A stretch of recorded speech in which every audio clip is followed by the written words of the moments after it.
Hello दोस्तों, आपका अपने यूट्यूब चैनल एग्ज़ाम सृजन में फिर से स्वागत है। दोस्तों, इस वीडियो में हम लोग डेटाबेस मैनेजमेंट सिस्टम से रिलेटेड 50 एमसीक्यू को देखने वाले हैं, जो कि आपके किसी भी कंप्यूटर के एग्ज़ाम में बहुत ही पूछे जाने वाले क्वेश्चन होंगे। यहाँ पे क्वेश्चन पूछे जाते हैं और वो फिर चाहे आपका कंप्यूटर ऑपरेटर हो, यूपीपीसीएल हो, रेलवे का हो या फिर एआरओ का हो, किसी भी एग्ज़ाम में आपको डेटाबेस मैनेजमेंट सिस्टम से क्वेश्चन पूछे जाते हैं। तो आपसे रिक्वेस्ट है, वीडियो को पूरा देखिएगा, क्योंकि यहाँ पे क्वेश्चन जो दिए गए हैं दोस्तों, बहुत ही अच्छे क्वेश्चनों को लाया हूँ मैं। तो चलिए वीडियो को बिना देर किए स्टार्ट करते हैं और क्वेश्चन को। ओके, तो आपका पहला क्वेश्चन है दोस्तों, यहाँ पे डीबीएमएस का पूरा नाम क्या है। डीबीएमएस का पूरा नाम क्या है? आपके ऑप्शन है database management system, database memory system, database management system, database management storage.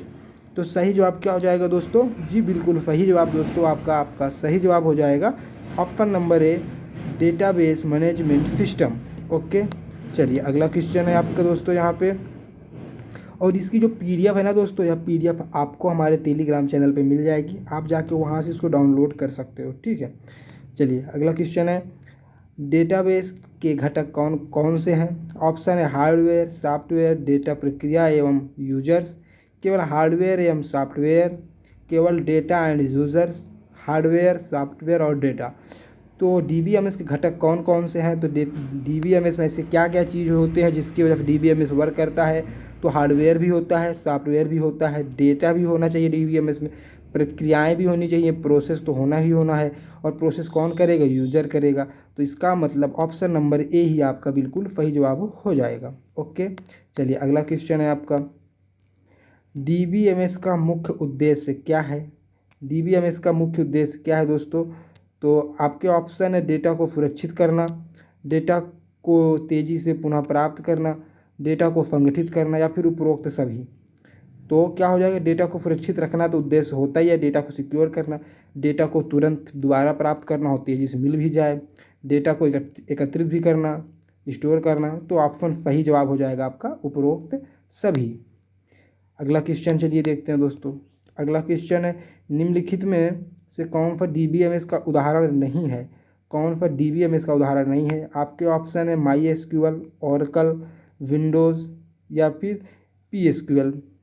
तो कौन सा नहीं है? तो देखिए दोस्तों, यहाँ पे आपका जो विंडो है, विंडो आपके एक ऑपरेटिंग सिस्टम है। क्या है? ऑपरेटिंग सिस्टम है, ओएस है, ठीक है। और बाकी यहाँ पे आपकी इसके अलावा सारे क्या हैं? डीबीएमएस हैं। तो सही उत्तर आपका विंडो हो जाएगा, यह एक डेटाबेस मैनेजमेंट सिस्टम नहीं है। ओके, चलिए अगला क्वेश्चन है, डीबीएमएस का कौन सा मॉडल सबसे अधिक प्रयुक्त होता है? सबसे ज़्यादा कौन सा मॉडल यूज किया जाता है डीबीएमएस का दोस्तों?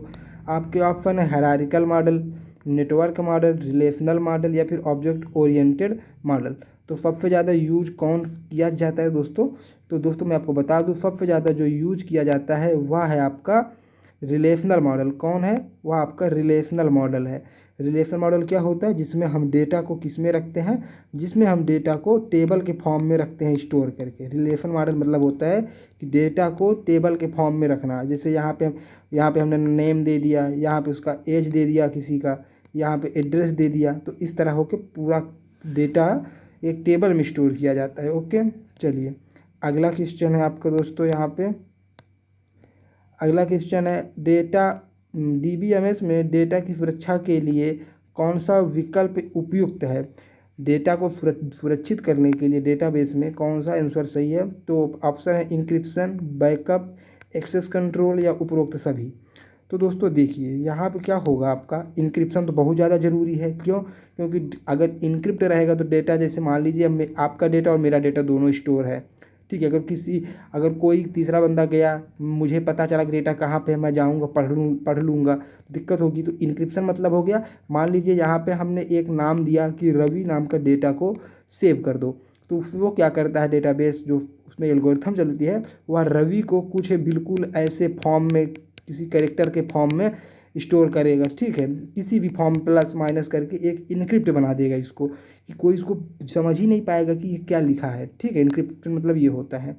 तो इनक्रिप्शन भी ज़रूरी है, बैकअप तो बहुत ज़्यादा ज़रूरी है, क्योंकि अगर डेटा कल करप्ट हो गया तो बैकअप रहेगा तो फिर से उसे कंट्रोल कर ले, मतलब फिर से उसको गेट कर लेंगे, ठीक है। एक्सेस कंट्रोल ये तो होना ही ज़रूरी है। तो आपका सही जवाब क्या हो जाएगा, उपरोक्त सभी आपका सही जवाब हो जाएगा। ओके, चलिए अगला क्वेश्चन है आपका दोस्तों, एसक्यूएल का पूरा नाम क्या है। एसक्यूएल का पूरा नाम क्या है। आपके ऑप्शन है structured query language, sequential query language, simple query language, standard query language. तो एसक्यूएल का फुल फॉर्म क्या है दोस्तों, बिल्कुल सही जवाब दोस्तों आपने दिया है structure query language. Option number A आपका बिल्कुल सही जवाब हो जाएगा। अगला क्वेश्चन है, एसक्यूएल में कौन सा कमांड डेटा को चुनने के लिए उपयुक्त होता है। डेटा को किससे चुना जाता है। ठीक है, आपके ऑप्शन है सेलेक्ट, आपके ऑप्शन है सेलेक्ट हो गया, डिलीट हो गया, अपडेट हो गया, इन्सर्ट हो गया। अगर किसी भी डेटा को हमें पिक करना है, मतलब चुनना है, तो अगर किसी को सिलेक्ट करो, चुनना मतलब सिलेक्ट करना होता है ना, तो किससे करेंगे। तो बिल्कुल सही जवाब आपका सिलेक्ट से कर लेंगे। अगर किसी को डिलीट करना है तो डिलीट से कर लेंगे। किसी चीज़ में मॉडिफाई करना है, अपडेट करना है तो अपडेट से कर लेंगे। अगर डेटा को हमें डालना है उसके डेटा के बेस के अंदर तो इन्सर्ट कर देंगे। ठीक है, चलिए तो सही जवाब आपका हो जाएगा select. Okay, option number A. अगला क्वेश्चन है आपका, देखिए यहाँ पे आंसर भी मैंने लिख दिया ऑलरेडी, यहाँ पे पीडीएफ में आंसर भी लिखा है। मान लीजिए आप क्वेश्चन का मैंने जो पढ़ा रहा हूँ आप आंसर भूल जाते हो तो पीडीएफ में आपको टेलीग्राम पे मिल जाएगा, वहाँ पे डाउनलोड करके पढ़ लेना अपना। और टेलीग्राम का लिंक ना हमारे डिस्क्रिप्शन बॉक्स में दिया भी गया है। ठीक है, चलिए अगला क्वेश्चन है, एसक्यूएल में डेटा जोड़ने के लिए कौन सा कमांड का यूज किया जाता है। अगर डेटा को हमें जोड़ना है तो कौन से कमांड का यूज किया जाता है दोस्तों, पूछ रहा है।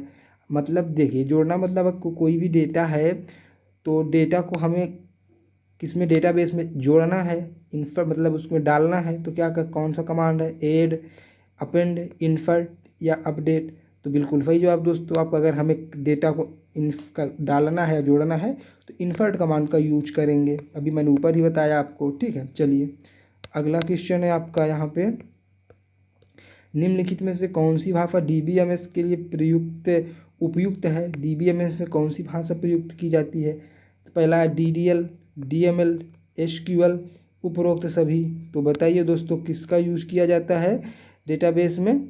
देखिए यहाँ पे आपको मैं बता दूं कि डीडीएल का फुल फॉर्म क्या होता है दोस्तों। डीडीएल का फुल फॉर्म होता है डेटा डिफिनेशन लैंग्वेज। डेटा को कैसे, डिफिनेशन मतलब डेटा को कैसे डिफाइन करना है, डेटा को कैसे स्टोर करना है, डेटा का स्ट्रक्चर कैसे बनेगा। ठीक है, तो डीडीएल में होता है ये। डीएमएल का क्या काम करता है, डीएमएल आपका काम करता है कि डेटा मैनिपुलेशन लैंग्वेज इसका फुल फॉर्म है। तो यह क्या होता है, डेटा को कैसे मैनिपुलेट करना है। मैनिपुलेट का मतलब मान लीजिए डेटा में कोई अपडेट करना है, डेटा में से कुछ छांटना है, काटना है, या फिर उसमें कोई नया चीज़ डालना है, तो यह डेटा मैनिपुलेशन लैंग्वेज से होता है। ओके, तीसरा है आपका एसक्यूएल लैंग्वेज। एसक्यूएल लैंग्वेज के अंदर ही ये दोनों आते हैं। ठीक है, तो कौन सी भाषा प्रयुक्त की जाती है, तो सारे यूज किए जाते हैं। आपका सही जवाब क्या हो जाएगा दोस्तों, यहाँ पे उपरोक्त सभी। ऑप्शन नंबर डी आपका सही जवाब हो जाएगा। ओके, चलिए अगला क्वेश्चन देखते हैं। अगला क्वेश्चन आपका है यहाँ पे दोस्तों, डीडीएल का पूरा नाम क्या है। अभी मैंने ऊपर ही बताया दोस्तों आपका डीडीएल का पूरा नाम क्या था, डेटा डिफिनेशन लैंग्वेज। तो कौन सा ऑप्शन सही हो जाएगा, ऑप्शन नंबर ए ही आपका सही हो जाएगा, डेटा डिफिनेशन लैंग्वेज। ओके, चलिए अगला क्वेश्चन है, एसक्यूएल में टेबल को हटाने के लिए कौन से कमांड का यूज किया जाता है। एसक्यूएल में अगर हमें टेबल हटाना है, डेटा को नहीं हटाना है, याद रखिएगा टेबल को हटाना है तो हम किसका यूज करेंगे, ड्रॉप, डिलीट, रिमूव, क्लियर। तो अगर हमें टेबल हटाना है तो हम ड्रॉप का यूज करेंगे। किसका यूज करेंगे, ड्रॉप का यूज करेंगे। ऑप्शन नंबर ए आपका सही जवाब हो जाएगा। ओके, चलिए अगला क्वेश्चन है, किसी टेबल में नई कॉलम जोड़ने के लिए कौन से एसक्यूएल कमांड का यूज किया जाता है। अगर हमें किसी टेबल में किसी नए कॉलम को जोड़ना है तो हम कौन से कमांड का यूज करते हैं, कौन से कमांड का यूज करते हैं। देखिए दोस्तों, कॉलम मतलब कि डेटा को स्टोर करने का एक और बढ़ाना है कॉलम को। तो यहाँ पे हम क्या करेंगे, देखिए आपका ऑप्शन यहाँ पे ऑप्शन नंबर सी आपका यहाँ पे सही जवाब हो जाएगा। अल्टर टेबल की मदद से हम क्या करेंगे, टेबल में एक नई कॉलम को जोड़ देंगे। ओके, चलिए अगला क्वेश्चन है, प्राथमिक कुंजी जिसको हम प्राइमरी की कहते हैं वह क्या है। प्राइमरी की क्या है दोस्तों, तो देखिए प्राइमरी की क्या है, काम क्या करता है प्राइमरी की। आपके ऑप्शन एक अनूठा पहचान करता है, दोहराया जाने वाला कुंजी है, बाहरी कुंजी है या उपरोक्त सभी। तो यह क्या है जी, बिल्कुल सही जवाब दोस्तों आपका यहाँ पे हो जाएगा। या एक क्या है, प्राइमरी की का देखिए पहली बात तो काम क्या होता है मैं आपको बता देता हूँ। प्राइमरी की का मतलब होता है, मान लीजिए किसी टेबल में बहुत सारे कॉलम हैं, ठीक है, तो प्राइमरी की मान लीजिए हम इस कॉलम को प्राइमरी की बना दिए, तो अब ये डिसाइड करेगा प्राइमरी की कि इस कॉलम में कोई भी डेटा एक से ज़्यादा बार ना हो। मान लीजिए अगर हमने एक लिख दिया है तो कहीं पर भी एक नहीं होना चाहिए। और मान लीजिए यहाँ पे ऐसे ऐसे डिब्बे बटे हैं, ठीक है, समझिए ये मान लीजिए यहाँ पे डिब्बे ऐसे ऐसे डिब्बे हैं, कॉलम बने हैं, तो कोई भी कॉलम खाली भी नहीं होना चाहिए, मतलब नॉट नल नहीं होना चाहिए। क्या नहीं होना चाहिए, नॉट नल नहीं होना चाहिए। और यूनिक होना चाहिए। यूनिक का मतलब क्या हो, कोई डेटा का दोहराव नहीं होना चाहिए, मैंने बताया ना अभी इसमें। तो आपका सही जवाब क्या हो जाएगा, एक अनूठा कार्य कर पहचान करता, ठीक है, यूनिकनेस। चलिए अगला क्वेश्चन है, बाहरी कुंजी फॉरेन की किसके लिए उपयोग किया जाता है। फॉरेन की किसके लिए यूज किया जाता है, आपका ऑप्शन है यहाँ पे, तालिकाओं के बीच संबंध स्थापित करने के लिए, डेटा को दोहराव करने के लिए, डेटा को हटाने के लिए, डेटा को अद्यतन करने के लिए।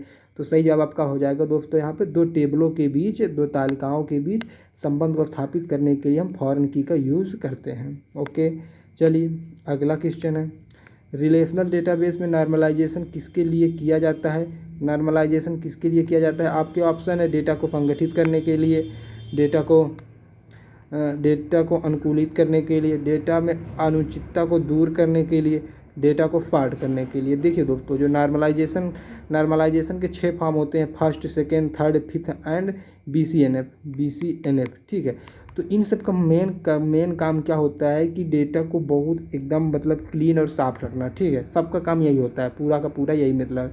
तो मतलब इसका सही जवाब हम देखें तो इसका सही जवाब ऑप्शन नंबर सी हो जाएगा, डेटा में अनुचितता को दूर करने के लिए, जो अनुचित मतलब कि जो अनर्गल चीज़ है, अनुचित चीज़ है उसमें, उनको दूर करना, ठीक है। चलिए अगला क्वेश्चन है आपको दोस्तों यहाँ पे, DBMS में ट्रांजैक्शन का क्या अर्थ है। DBMS में ट्रांजैक्शन का क्या अर्थ है बताइए। डेटा का संग्रहण, डेटा का अद्यतन, डेटा का एक सेट जो एकल यूनिट के रूप में निष्पादित होता है, डेटा का विलोपन। ट्रांजैक्शन का मतलब क्या होता है दोस्तों, इसका सही जवाब आपका बनेगा ऑप्शन नंबर सी, डेटा का एक सेट जो एकल यूनिट के रूप में निष्पादित होता है। क्या होता है, एकल यूनिट के रूप में निष्पादित होता है। चलिए अगला क्वेश्चन है आपका, निम्नलिखित में से कौन सा ट्रांजैक्शन का गुण नहीं है। ट्रांजैक्शन का गुण नहीं है, बताइए दोस्तों। ट्रांजैक्शन के गुण हमको पता है क्या होता है, ट्रांजैक्शन के गुण में होता है ACID, ट्रांजैक्शन का ये होता है एसिड। और एसिड की फुल फॉर्म क्या होते हैं, ए का होता है एटॉमिसिटी, सी का होता है कंसिस्टेंसी, आई का होता है आइसोलेशन, और डी का क्या होता है दोस्तों, ड्यूरेबिलिटी होता है ना। डी का आपका ड्यूरेबिलिटी होता है। तो यहाँ पे कौन सा ऑप्शन नहीं है देखिए, तो यहाँ पे ऑप्शन नंबर डी आपका ड्यूरेबिलिटी की जगह पर लिखा है डिजर्विटी लिखा है। तो आपका सही ऑप्शन क्या हो जाएगा दोस्तों, यहाँ पे ऑप्शन नंबर 4 आपका सही जवाब हो जाएगा। ओके, चलिए अगला क्वेश्चन है, एसक्यूएल में डेटा को अद्यतन करने के लिए कौन सा कमांड का यूज किया जाता है। मतलब अद्यतन मतलब डेटा को अगर मॉडिफाई करना है तो कौन से कमांड का यूज करते हैं। आपके ऑप्शन है अपडेट, मॉडिफाई, चेंज, इन्फर। जी बिल्कुल सही जवाब दोस्तों, अपडेट कीवर्ड की मदद से हम डेटा को मॉडिफाई करते हैं या फिर अपडेट करते हैं। ओके, चलिए अगला क्वेश्चन है, DBMS में ER मॉडल का उपयोग किसके लिए किया जाता है। DB मॉडल में ER मॉडल का उपयोग किसके लिए किया जाता है। ऑप्शन है, डेटा स्टोरेज के लिए, डेटा को सॉर्ट करने के लिए, डेटा के प्रबंधों को दर्शाने के लिए, डेटा को पुनः प्राप्त करने के लिए। तो देखिए डेटा किस लिए ER मॉडल का यूज किस लिए किया जाता है दोस्तों। जी बिल्कुल सही जवाब दोस्तों, कि डेटा के संबंधों को प्रदर्शित करने के लिए ER मॉडल का यूज किया जाता है। ऑप्शन नंबर सी आपका सही जवाब हो जाएगा। ओके, चलिए अगला क्वेश्चन है, DBMS में एसिड गुण क्या है। अभी मैंने ऊपर ही बताया एसिड गुण क्या है, atomicity, consistency, isolation, durability. Option number A आपका सही जवाब हो जाएगा। ठीक है, चलिए अगला क्वेश्चन है, ऑप्शन नंबर ए आपका सही जवाब है। अगला क्वेश्चन है, DBMS में इंडेक्सिंग का उद्देश्य क्या है। DBMS में इंडेक्सिंग का उद्देश्य क्या है। आपके ऑप्शन है, डेटा को सुरक्षित करना, डेटा को स्टोर करना, डेटा को पुनः तेजी से प्राप्त करना, डेटा को हटाना। तो जो इंडेक्सिंग का कार्य होता है दोस्तों वह होता है डेटा को बहुत तेज़ी से प्राप्त करना। ऑप्शन नंबर सी आपका सही जवाब हो जाएगा। देखिए दोस्तों, यहाँ पे जो क्वेश्चन है ना दोस्तों, ये इंपॉर्टेंट क्वेश्चन है और ये क्वेश्चन आपके किसी भी कंप्यूटर से रिलेटेड एग्जाम में पूछे जाते हैं। और फिलहाल तो ये डेटाबेस के क्वेश्चन है, तो डेटाबेस की जो टॉप क्वेश्चन है ना दोस्तों ये वो यही है। ओके, आप इन 50 क्वेश्चन को बिल्कुल एकदम रट लीजिएगा। ओके, चलिए अगला क्वेश्चन है डेटाबेस डीबीएमएस में डेटा रिडंडेंसी क्या होता है। डेटा रिडंडेंसी का मतलब होता है दोस्तों किसी भी अगर कोई मान लो डेटा यहाँ पे टेबल है, टेबल में यहाँ पे हमने एक बार नाम रवि लिख दिया है तो फिर ये रवि कहीं दोबारा इन्वर्ट नहीं होना चाहिए, मतलब डेटा का दोहराव नहीं होना चाहिए। तो ऑप्शन नंबर कौन सा सही होगा आपका? ऑप्शन नंबर ए आपका सही हो जाएगा। रिडंडेंसी का मतलब होता है डेटा का अनावश्यक दोहराव ना हो। ओके, चलिए अगला क्वेश्चन है डीबीएमएस में कैस्केड डिलीट का मतलब क्या है। कैस्केड डिलीट का मतलब क्या है दोस्तों? देखिए कैस्केड डिलीट का मतलब क्या होता है दोस्तों कि डेटा जो डेटाबेस है ना दोस्तों वह अपने आप जो डेटा करप्ट हो गए हैं उनको अपने आप क्या कर ले, उनको डिलीट कर ले। ठीक है, तो कौन सा ऑप्शन यहाँ पे देखिए सही होगा? डेटा को स्वचालित रूप से हटाना, डेटा को मैनुअली हटाना, डेटा को अद्यतन करना, डेटा को पुनः प्राप्त करना। तो ऑप्शन नंबर ए दोस्तों यहाँ पे आपका सही जवाब हो जाएगा। ओके, कैस्केड डिलीट का मतलब होता है कि डेटा जो है ना अपने आप डिलीट हो जाए। ठीक है, अगला क्वेश्चन है दोस्तों आपका एसक्यूएल में काउंट का क्या यूज है। काउंट का क्या यूज है दोस्तों? ऑप्शन नंबर बताइए। टेबल की कुल पंक्ति की गिनती करना, टेबल के कुल कॉलम की गिनना, टेबल को जोड़ने के लिए, डेटा को हटाने के लिए। तो सही जवाब क्या होगा? जी बिल्कुल सही जवाब दोस्तों आपको ऑप्शन नंबर ए आपका सही जवाब हो जाएगा। डेटा में कुल कितनी पंक्तियां हैं उनकी गिनती करना। पंक्तियां मतलब जो ऐसी होती हैं, ठीक है, जो ऐसे खड़ी होती हैं उनको कॉलम कहते हैं ना। चलिए अगला क्वेश्चन है आपका यहाँ पे। ठीक है दोस्तों, यहाँ पे हम लोग 25 क्वेश्चन देख लिए हैं, वीडियो ज़्यादा लंबी हो जाएगी। हम लोग 25 क्वेश्चन को अगले वीडियो में देखेंगे। ठीक है दोस्तों, तो चलिए इस वीडियो में इतना ही। हम लोग मिलते हैं फिर नेक्स्ट वीडियो में, तब तक के लिए बाय बाय।